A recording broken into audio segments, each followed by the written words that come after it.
Olá pessoal, tudo bem? Eu resolvi preparar esse vídeo que eu acho que é uma forma mais dinâmica da gente estar discutindo alguns pontos que vão fazer parte do processo de aprendizagem de vocês, né? Então, na semana passada a gente discutiu bastante a questão da cultura e do clima organizacional, realizamos uma atividade com um simulado de questões e ainda elaboramos uma pesquisa de clima organizacional, tabulamos a pesquisa de clima organizacional e criamos ações para resolver os problemas que a gente identificou na pesquisa de clima organizacional. O nosso próximo tema, então, será relacionado à questão da liderança, e que envolve diretamente a motivação. Eu coloquei para vocês no espaço disciplina um material que chama Motivação e Liderança, uma apresentação em PowerPoint, como a gente faz em aula, e aí eu vou seguindo ela e fazendo os comentários em cima dessas questões, né? Então, o objetivo é compreender o conceito de motivação e seus fatores de influência organizacional, né? Nós já discutimos na questão de cultura e também clima, que o relacionamento com a liderança, a questão do ambiente organizacional, relacionamento com a equipe, tudo isso influencia a motivação dos colaboradores. E a motivação está diretamente relacionada ao desempenho das suas funções. Então, funcionários desmotivados, colaboradores desmotivados tendem a ter uma produtividade menor. E isso a gente viu desde a pesquisa de Alton Maio, que é a primeira teoria, basicamente, que fala das relações humanas, aquela pesquisa de Hawthorne, onde se observou que o líder, quando ele estava inserido no desenvolvimento da atividade, da tarefa, ele motivava as pessoas, que os colaboradores viam e falavam, poxa, ele não fala de longe, ele realmente está desempenhando a função, está desempenhando a atividade, então ele está sofrendo como nós, ele está sentindo as dificuldades que a gente sente e não apenas julgando. Tá? Depois a gente vai entender os impactos da motivação no desempenho das funções organizacionais, né? E compreender o conceito de liderança com os seus fatores de influência organizacional. Aí vamos para a primeira parte, que é a definição do conceito de motivação. Motivação é um impulso interno que leva à ação. Nós motivados, nós vamos criar uma química, criar um desempenho, uma colaboração de diversos fatores que vão nos impulsionar para o sucesso, que vão nos levar ao sucesso. Todos os autores, todos da área de gestão de pessoas, da área de administração, independentemente da época a qual se dedicou o estudo do tema de motivação, eles são unânimes, todos concordam com relação à afirmação de que o indivíduo ele é eternamente motivado, ele é internamente motivado, ele já nasce motivado. E aí o trabalhador sai de casa, enfrenta N dificuldades e essas dificuldades vão, de certa forma, tolhindo ou prejudicando essa motivação. Sabe aquela questão que você sai super cedo para não pegar o ônibus lotado, para não pegar o trem lotado e começa tudo a atrasar e você já saiu 2 horas antes para ter certeza de que estaria no seu emprego no horário certo, aí tudo atrasa, tudo demora. Então, se acordou bem, e aí essas condições vão fazendo com que você fique um pouco estressado, um pouco desmotivado. Então, o trabalhador sai de casa para ir ao trabalho já motivado, mas são os erros dentro da organização, ao executar suas tarefas, por exemplo, que fazem com que se perca a sua motivação prévia para se esforçar em dar o melhor de si, visando o lucro que a organização deseja. Aí citei aqui um autor Bergamini, bem famoso nisso. Ele fala o seguinte, que sempre o trabalhador ele tem que estar bem motivado para atingir a lucratividade ou para contribuir com o atingimento da lucratividade organizacional, né? Então, essa questão do conceito e de como é visto a motivação para objetivar sempre o atingimento da lucratividade. Bom, os motivos humanos baseiam-se em necessidades sentidas consciente ou inconsciente. Já comentei numa das nossas aulas que algumas necessidades são fundamentais. Algumas teorias de motivação dizem, inclusive, se subsidiam o fato de que a satisfação de uma hierarquia de necessidades é o que torna a pessoa motivada, feliz, disposta a enfrentar os desafios do mundo cotidiano, né? São necessidades primárias, fisiológicas, do corpo mesmo, então beber água, se alimentar, respirar, dormir, é uma necessidade fisiológica, o corpo precisa, é uma necessidade primária. E depois as necessidades secundárias, que seria a autoestima, o status, amigos, afeto, entrega, realização e autoafirmação. Aí o Maslow, perdão, Maslow, ele definiu uma pirâmide de prioridades. E o que aconteceu? A primeira etapa da pirâmide, ela se refere aos aspectos fisiológicos, que seriam as necessidades primárias, respiração, água, sono, excreção.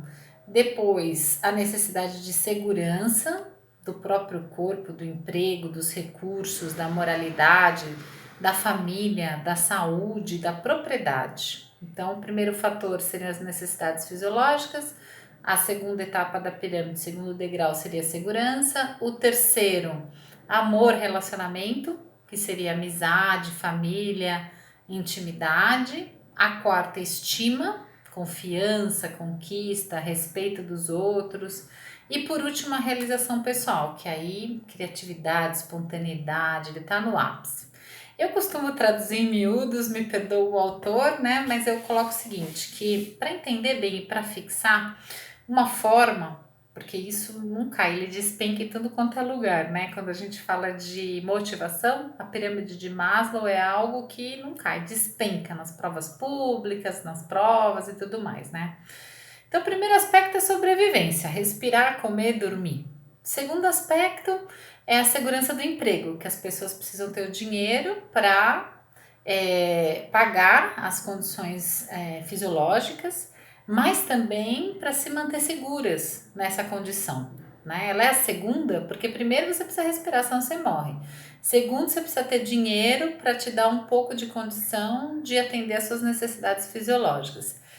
Então você tem a necessidade fisiológica, depois a segurança do emprego com dinheiro, aí você vai buscar relacionamentos, dá uma paqueradinha aqui, conhece alguém ali, e aí cria uma amizade, um relacionamento, e aí então você tem as necessidades básicas satisfeitas, as necessidades de segurança, um trabalho legal, constituir uma família legal, aí você vai para a estima, puxa, já tenho 3 fatores, o quarto é uma realização, uma conquista, o respeito das pessoas, olha, ele tem um bom emprego, ele tem uma família constituída, ele tem boas amizades, e aí por último, não falta mais nada, né, gente? Porque aí você já tem uma condição fisiológica ótima, já tem um emprego, uma segurança de manutenção dessa questão toda. A família maravilhosa, uma satisfação que não cabe em si. Então aí você vai estar leve, tranquilo para almejar novos voos, tá? Essa é a teoria de Maslow, tá no slide para vocês, a pirâmide coloridinha, bonitinha.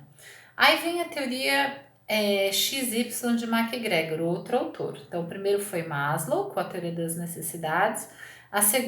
O segundo autor é o MacGregor, e aí ele fala da teoria X e Y. Na teoria X, a motivação é algo natural da pessoa e apenas sob impulso de um gerenciamento à alteração do status. Então, se um chefe vai e fala, ó, você tá ruim, você não tá desempenhando bem e tal, aí cai a motivação. Mas naturalmente as pessoas são motivadas pela interferência de um chefe. Na teoria Y, a motivação é natural do gerenciamento, ou seja, não é algo natural do homem, e sim resultado de uma situação proposta nas condições sociais do indivíduo. Então, na teoria X, a motivação é algo nato, pode mudar se o chefe for lá e brigar. Na teoria Y, a motivação só existe se o chefe estiver lá mandando, gerenciando, autocontrolando a atividade do colaborador. Na teoria X, fala-se que o homem ele tem uma aversão ao trabalho, ele não gosta de trabalhar. Ele tem a necessidade de controle e punição para cumprir os objetivos e ele esquiva-se de responsabilidades, pois o funcionário está interessado em ganhos financeiros e pessoais, tá? Já na teoria Y, a fonte de satisfação ou punição depende do contexto. O funcionário está disposto a enfrentar as responsabilidades, a aprender e a se autogerenciar, colocar em prática suas ideias e habilidades. Então, a teoria X, as pessoas são motivadas, mas elas dependem de quem as lidera. Sozinhas elas não resolvem nada. Na teoria Y, elas já resolvem tudo, satisfazem suas necessidades. Então, eu tenho vários perfis de profissionais. Eu tenho aqueles do perfil X, que realmente gostam de ser monitorados, controlados e têm suas atividades todas cometidas. E tenho funcionários, colaboradores, perfis da teoria Y, que são aqueles que pouco gostam de intromissão, falam, me diz o que eu tenho que fazer, a data que eu tenho que entregar e confia que eu vou fazer tudo direitinho, tá? Aí tem a teoria de Herzberg, a terceira teoria, Maslow, McGregor e Herzberg, que é a teoria bifatorial de Herzberg, um autor, Mausner, outro, e Snyderman. São três autores, gente. Mas é a teoria de Herzberg. Ela fala de fatores higiênicos, que são fatores externos e extrínsecos ao trabalho, e fatores motivadores, que são internos, como a realização pessoal, o reconhecimento do trabalho, estrutura do cargo e das atividades, e tem capacidade de satisfazer e motivar. Então, de acordo com esses três autores, que também é conhecido como teoria de Herzberg ou teoria da higiene, alguns falam teoria da higiene, há duas formas que se completam, duas questões ou fatores que se completam para que a pessoa seja motivada. São os fatores higiênicos, que vêm de fora da pessoa, e o sentimento dela, que são os fatores motivadores e internos. A junção desses dois é que dizem se a pessoa está motivada ou não, tá? Bom, então passei pelas três teorias, Maslow, McGregor e Herzberg, que são as mais importantes técnicas motivacionais. Ah, professora, mas não entendi. Por que técnicas motivacionais? Lembra que eu comentei que em algumas empresas só se agendam reunião na parte da tarde, porque tem estudos que dizem que a pessoa que tenha a necessidade da alimentação satisfeita ficam mais tranquilas para resolver e decidir as coisas. Então, a partir desse conhecimento, você acaba estrategicamente reunindo as pessoas num momento onde elas têm mais predisposição para a solução, estrategicamente. Já a teoria de McGregor, ela te ensina a lidar com pessoas diferentes, né? O fato de ser um perfil X ou um perfil Y não desmerece ninguém. Significa que o líder ele tem que desenvolver habilidade e saber lidar com pessoas de diferentes estilos. Não somos nós no dia a dia, gente? Todo mundo é diferente, acaba tendo desafios de ter que se confrontar, lidar com pessoas totalmente diversas, e essa diversidade, inclusive, que nos fortalece, viu? É essa dificuldade da gente achar que só nós estamos certos e que o outro pode ter algo muito mais interessante para apresentar, essa falta de humildade nossa que às vezes nos impedem de amadurecer profissionalmente, de amadurecer pessoalmente. Então, são questões importantes para se avaliar. E a última teoria de Herzberg, ela abre, né, duas frentes. Ela fala, olha, além de você motivar, estimular, olha, você trabalhou super bem, você é ótimo, dá um monte de fatores, assim, influenciadores, tem todo um cenário externo do trabalho que interfere no dia a dia dela, né? Por exemplo, as pressões salariais, as dificuldades na residência, as dificuldades que a gente acaba enfrentando no mundo contemporâneo, problemas das mais diversas naturezas e que acabam deixando a pessoa, claro, desmotivada, tá? Bom, em relação à liderança, que é inclusive o trabalhinho que eu postei para vocês no espaço Disciplinas, é a capacidade que uma pessoa possui de conduzir um grupo de indivíduos, transformando-os em uma equipe que gera resultados, né? Então eu trouxe algumas fotos para vocês de verdadeiros líderes, né? um líder que eu gosto muito de citar, o Nelson Mandela, a Madre Teresa de Calcutá, o Papa, os líderes religiosos em geral, são excelentes exemplos, porque eles são capazes de conduzir uma multidão de pessoas sem pedir nada em troca. Então, pelo simples fato deles terem características, conhecimentos, habilidades e atitudes amplamente reconhecidos pelas pessoas que os seguem, pelas pessoas que confiam na palavra deles. E aí, inclusive, eu pedi para vocês escolherem um líder no trabalho e trazer as características desse líder, descrever quais fatores levam ele ao sucesso, pedir para pesquisar conhecimentos, habilidades e atitudes, que é o conceito de competências que a gente vem discutindo em nossas aulas. E aí eu trouxe essas imagens para vocês na definição de liderança, nessa capacidade de conduzir um grupo de indivíduos, né? Transformando sempre numa equipe que gera resultados no âmbito organizacional, tá? Aí trouxe umas frases do Nelson Mandela: sonho com o dia em que todos se levantarão e compreenderão que fomos feitos para vivermos como irmãos, a questão da solidariedade, olha, no momento que a gente está vivendo hoje, né? Ele sonhou com esse momento, que as pessoas realmente se sensibilizariam com a importância do outro.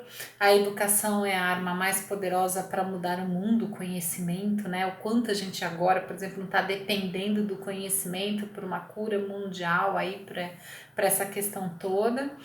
E lutei contra a dominação branca, lutei contra a dominação negra, acalentei o ideal de uma sociedade livre e democrática, na qual as pessoas viviam juntas em harmonia e com oportunidades iguais. É um ideal com o qual espero viver e realizar, mas se for preciso, é um ideal pelo qual estou disposto a morrer. Então, assim, a crença dele, a vontade de dar certo, de despertar e de conscientizar as pessoas para essa questão da segregação racial, como era ruim, como é negativa, como as pessoas não têm por que se afastarem ou se segregarem por N tipos de fatores, né? Como foi bonito o trabalho dele e o resultado que ele conseguiu com isso também, né?